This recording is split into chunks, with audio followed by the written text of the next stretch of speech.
RAF की एक टुकड़ी फिलहाल रोहतक में है। करीब एक सप्ताह से ये लोग रोहतक में रुके हुए हैं। आज इन्होंने हथियारों की प्रदर्शनी लगाई है। फिलहाल हम लोग रोहतक के जो पुलिस लाइन है उसके कम्युनिटी सेंटर में, मेरे पीछे जो आप तस्वीरों में देख रहे हैं, ये हथियारों की प्रदर्शनी आज आरएएफ के द्वारा लगाई गई है। ये लोगों को बताया जा रहा है, हथियारों के बारे में अवेयर किया जा रहा है। ख़ासतौर से वो हथियार यहाँ इस प्रदर्शनी में प्रदर्शित किए जा रहे हैं जो दंगा अगर कोई फैल जाता है तो उसको कंट्रोल करने के लिए, उसको रोकने के लिए कैसे किन किन हथियारों का मुख्य तौर पर इस्तेमाल आरएएफ द्वारा किया जाता है, वो चीज़ें दिखाई जा रही है। जो तस्वीरों में जो आप देख रहे हैं, ये यहाँ पर लोग पहुँच रहे हैं और इनको अवेयर किया जा रहा है, साथ में हथियारों के बारे में जानकारी दी जा रही है। ये आप मैं कैमरामैन साथी नवीन को कहूँगा कि एक बार वो तस्वीरों में ज़रा दिखाएं कि किस ढंग से लोगों को हथियारों के बारे में जानकारी यहाँ पर दी जा रही है। हम कोशिश करेंगे खुद भी इनसे जानने की। सर, ये कौन सा वेपन है जो आप दिखा रहे थे? Weapon 12 bore pump action gun है। इसमें यह है कि इसमें जो मैगज़ीन अलग से नहीं आता, इसमें सिलेंडर मैगज़ीन दिया गया है, जिसमें जो हमारे कार्ट्रिज यूज़ होता है 4 कार्ट्रिज 9 mm कार्ट्रिज है।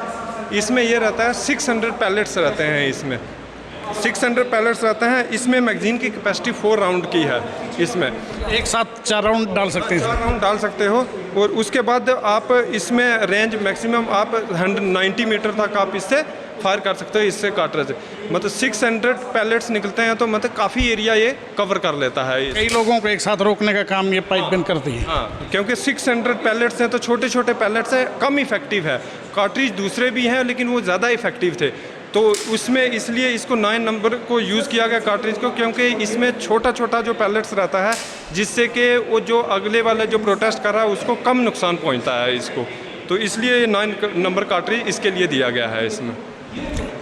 तो इसी प्रकार से जो विस्तार से दिए कि पाइप गन की क्या खासियत है, कैसे एक साथ अगर दंगा हो जाए ज़्यादा लोगों को रोका जाता है। एक हथियार और यहाँ पर ख़ासतौर से मैं दिखाना चाहूँगा, जो एक साथ शायद इसमें कितने शेल डल जाते हैं, ये कैसे वर्किंग होती है इसकी? इसका ये है, इसको 30 mm मल्टी शेल लॉन्चर बोलते हैं। इसमें 30 mm मल्टी शेल लॉन्चर ये क्या है कि ये गैस गन का ही रूप है। गैस गन में क्या होता है कि हम एक ही शेल फायर कर सकते हैं, बट सम टाइम क्या होता है कि जो भीड़ होती है अधिक होती है, हमें कंट्रोल उसको करना पड़ता है। तो उसके लिए क्या होता है कि इसको दिया गया है, इसमें है कि हम एक ही बार में 6 जो सेल हैं, क्योंकि 6 सिलेंडर दिए गए हैं। मैं एक बार कैमरामैन साथी को कहूँगा एक बार करीब से तस्वीरों में ज़रा दिखाए कि शेल कहाँ डलते हैं, वो कैसे वर्किंग रहती है। सिलेंडर दिए गए हैं, इसमें हम क्या कर सकते हैं, एक ही टाइम में 6 जो है शेल यूज़ कर सकते हैं। उसके बाद आप इसको बंद करके 1 by 1 इसको आप इसको कंटिन्यू फायर हो सकता है। हाँ, कंटिन्यू आप फायर कर सकते हो। कितना इफेक्टिव रहता है अगर कोई दंगा हो जाता है, मान लो कोई परिस्थिति हो जाती है, आप लोग तो रूटीन में इस्तेमाल करते हैं, तो कितना प्रभावी मानते हैं इस वेपन को आप? प्रभावी तो बहुत है, क्योंकि गैस गन है, उससे आप एक सेल में करोगे, बार बार आपको उसको लोड करना पड़ेगा, बार बार फायर करना पड़ेगा। इसमें है कि 6 सेल को आप कंटिन्यूसली फायर कर सकते हो। और इसका ये भी है, धुआं जो जैसे अलग अलग डिफरेंट टाइप्स के सेल फायर कर सकते हो आप इससे। स्टन शेल फायर कर लो, या दूसरे सेल कर लो, लॉन्ग रेंज कर लो, शॉर्ट रेंज, आप डिफरेंट किस्म के शेल इससे फायर कर सकते हैं, इसलिए काफ़ी इफेक्टिव है ये।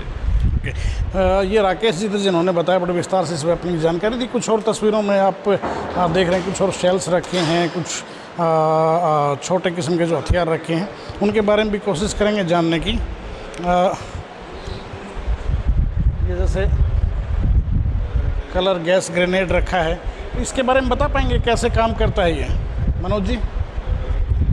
ये सर कलर स्मोक ग्रेनेड है, जो कि कलर वाला धुआं देता है सर। इसका यही काम है सर। इसके बाद आ जाता है अगला हमारा डाई मार्कर ग्रेनेड सर। इसमें डाई मार्कर, इसमें कलर वाली स्याही होती है, जो कि मजमा होता है। उसके ऊपर जब हम इसको इस्तेमाल करते हैं तो ये कलर वाली स्याही उनके ऊपर यूज़ होती है, तो उनके कपड़े और शरीर पे दाग पड़ जाते हैं, जो कि 48 घंटे तक असर करता है। अगर मजमे में शामिल व्यक्ति बाहर दूसरी जगह भी चला जाता है, अगर उसकी पहचान करनी है तो उधर भी उसको पहचान के पकड़ा जा सकता है कि ये मजमे में शामिल था। ये बड़ा इम्पोर्टेंट एक हथियार कह सकते हैं कि अगर कोई दंगों में कोई शामिल है कोई, और उसके ऊपर इसके छींटे अगर पड़ते हैं तो 48 आवर्स के लिए वो मिटेंगे नहीं। चाहे उसके शरीर की बात करें, चाहे कपड़ों की, तो वो कहीं भी अगर वो शख्स जाएगा तो वो आसानी से पहचाना जा सकता है। आगे बताएंगे? आगे सर ये है stun grenade sir. Stun grenade इसका एक ही काम है सर, ये ज़ोरदार धमाका देता है, जिससे लोगों में जो कि मजमा है उनमें घबराहट पैदा होती है सर। इसमें फिजिकल डैमेज भी कुछ, इससे कुछ नुकसान की कोई कुछ नहीं करेगा सर। ये हवा में धमाका देगा सर। जिससे दहशत फैलेगी, कोई घबराहट पैदा होगी सर धमाके से। तो एक और यहाँ पर एक ये शायद इलेक्ट्रिक शॉक वाला कोई क्या कैसे वर्किंग होती है इसकी? इसकी वर्किंग सर एक स्विच दिया हुआ है, ऑन ऑफ का स्विच दिया हुआ है। इसके आगे से खोलने पे इसमें जो है बैटरी डली होती है। इसमें ये 9 वोल्ट की 9 वोल्ट की बैटरी इसमें ये डली हुई है, तो ये शॉक देने का काम करता है अगर कोई भीड़ है उसमें। है।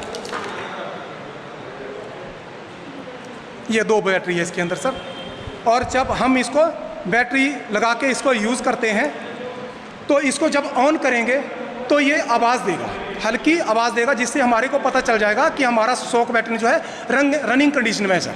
ख़ासतौर से इसका इस्तेमाल कहाँ पे होता है? हम इस मजमे में रास्ता बनाना हो या कोई वीआईपी आ रहा हो उसके लिए रास्ता निकालना हो, या मजमे को तितर बितर दाएं बाएं करना हो, या हम खुद मजमे में फंसे हों और हमारे को निकलना हो, तो इसको ऑन करके जिसको इसको ये जो वाइट वाली परत है और काले वाली परत है, जब इनको टच करेंगे तो उसको 10 मिली एम्पियर का झटका लगेगा, जिससे वो अपना मकसद भूल जाएगा और रास्ता छोड़ देगा सर।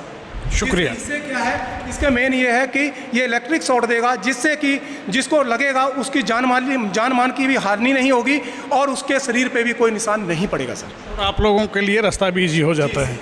तो इसी प्रकार से ये और भी छोटे हथियार काफ़ी रखे गए हैं।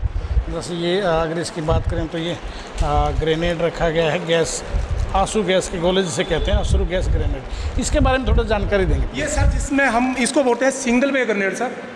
ये ग्रेनेड जो है जब हम इसको थ्रो करते हैं तो इसको हाथ से ही थ्रो किया जाता है, और एक ज़बान जो है नॉर्मली 30 से 40 मीटर तक थ्रो करता है सर। इसको इससे ज़्यादा नहीं कर सकते हैं, 30 से 40 मीटर तक इसका थ्रो करने का ये होता है एक कैपेसिटी एक ज़बान की।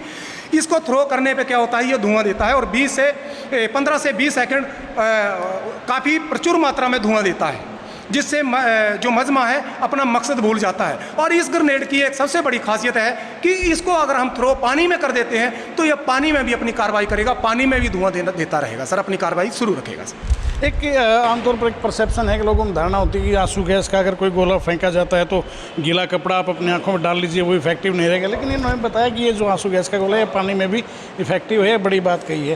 तो तमाम इस तरह के हथियार जो दंगा रोकने में काफ़ी कारगर साबित होते हैं वो यहाँ पर प्रदर्शनी लगाई गई है। चाहे वो गन की बात करें, जैसे ये हथगोला जो फेंका जाता है, ये हथगोला फेंकने वाली जो गन होती है वही है ना? ये इसकी कैसे वर्किंग कैसे होती है? इसकी कैसे वर्किंग होती है? गन है सर, इससे हम नॉन इलेक्ट्रिक जितने भी सेल हैं हमारे नॉन इलेक्ट्रिक सेल हैं उनको फायर करते हैं सर, चाहे वो लॉन्ग रेंज हो शॉर्ट रेंज हो। इसके बाद जो है हमारे 3 कार्ड्स हैं जो कार्ट्रिज भी इसके साथ साथ फायर किए जाते हैं। फायर करते हैं तो इसकी रेंज कितना डिस्टेंस कवर कर लेते हैं? सर डिस्टेंस है ज़्यादा से ज़्यादा 135 से 40 मीटर तक, 135 से 140 मीटर तक जो कि सेल की रेंज होती है, और न्यूनतम हम रेंज लेते हैं तो 50 से 60 मीटर तक सर। शुक्रिया। तो ये विस्तार से इन्होंने बताया है कि कैसे अलग अलग जो वेपन्स हैं, अलग अलग जो हथियार हैं वो कैसे इस्तेमाल किए जाते हैं दंगों को रोकने में, और कौन सा हथियार कितना कारगर होता है। ये है। इसके अगर आउटसाइड की बात करें तो बाहर की तरफ दंगा नियंत्रण के लिए वाहन जो यूज़ में किए जाते हैं, इस्तेमाल लिए जाते हैं, वो भी खड़े किए गए हैं। उनके बारे में भी हम बाहर जाकर दर्शकों को विस्तार से बताएंगे। में हम बाहर अभी आए हैं और ये आपको दिखा दूँ, दंगा रोकने में एक खासतौर से जिस वाहन को अक्सर आपने तस्वीरों में भी देखा होगा, कई बार न्यूज़ चैनल्स पर देखने को मिलती हैं ऐसी तस्वीरें, कहीं दंगे होते हैं उनको रोकने के लिए जो कार्रवाई की जाती है डिफेंस फोर्सेस द्वारा। तो ये रॉयट कंट्रोल व्हीकल है, दंगा नियंत्रण वाहन इसको कहते हैं। इसकी अगर बात करें, मैं कैमरामैन साथी नवीन को कहूँगा एक बार वो ऊपर से तस्वीरें दिखाए एक बार, कि ये जो गैस सेल्स होते हैं उनको ये टीयर करने, उनको ये फेंकने का काम करता है। काफ़ी डिस्टेंस कवर कर लेती है ये गाड़ी, काफ़ी दूर तक ये फेंकते हैं, उसके बाद धुआं फैल जाता है। और इस तरह की जो लोगों को कंट्रोल करने के लिए ये काम में लिया जाता है व्हीकल। काफ़ी यूज़फुल ये व्हीकल रहता है क्योंकि एक साथ अनेक फायर इससे किए जा सकते हैं। वीडियो जर्नलिस्ट नवीन कुमार के साथ देवेंद्र दांगी, रोहतक।